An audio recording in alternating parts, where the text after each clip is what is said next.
Creativity is, I think, something you're born with. I think we're all creative, just in different ways. And giving kids the opportunity to be creative, as far as what can you write about.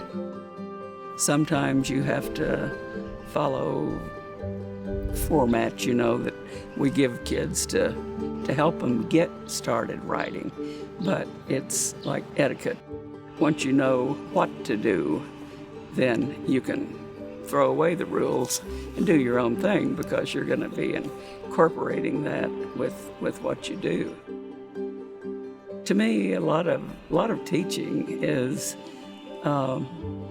just treating people right. My next door neighbor told me one day, she said, I think you get along with kids so well because you respect them and they in turn respect you. I'm Mary Noble, and I taught, a total of 29 years. I taught in Albuquerque, then we moved up here, and then when my daughters were born, one of them was handicapped, so I stayed home for 10 years and then went back to teaching. I was a newspaper advisor, taught journalism, creative writing, and word study.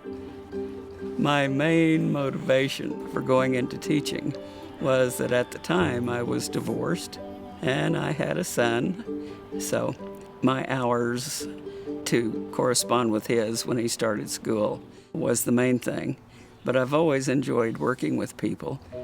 Like so many things in my life, I guess I just kind of fell into it and loved it. You have to have a good sense of humor to work with high school kids, and you've got to be able to laugh at yourself, because that's where most of your material's going to come from anyway.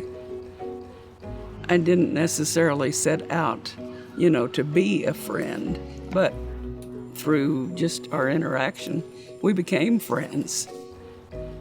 I've gotten letters from kids that tell me, if it hadn't been for you, I wouldn't have graduated, and you were more of a mom to me than my mother was. And that may or may not be necessarily true, but that's the way they perceived it. A good number of the students that I've had have gone on for very successful professional lives. At one point, she was working for the State Department in Washington, D.C., and then she became one of the advance team when Hillary was Secretary of State. And she was just an exceptional girl to begin with.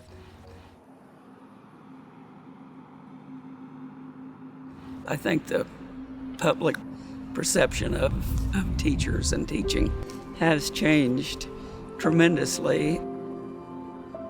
There was always this concept that those who can do and those who can't teach. Well, that's not true. What we're trying to portray with kids is what they're going to need when they get out to make that job, to make that almighty dollar. And it seems like greed and success, that seems to be the big emphasis. The fact that so many parents try to dictate what goes on in the classroom. The teacher is not the expert anymore. It's the parent. What do I want for my kid to push them? To me, teaching is still the best job that a person can have. If you're inclined to be a teacher, because of the relationships that you establish with students and the influence that you can have. That's what you're there for, is to relay what you think is important with subject matter to the kids, but also to get their intake. A lot of times you can learn as much from the kids as they do from you. And I think the more life experience you bring to teaching, it will help you see things from different perspectives. You have to realize that this is going to be the hardest job you're ever going to love. And you will have emotional highs and lows, but the highs are so much better than the lows you're going to experience. Just know that it's a learning experience for you, and it's going to be every year that you teach. Some people are going to try to run over you, but you have to realize that you're the one who's doing this job and you can do it. The power of good teaching is that you can and do influence so many other lives. You're not there just to impart facts and figures. Any kid with any intelligence can get that by reading a book. They can do it in spite of you. They call it the humanities for a reason.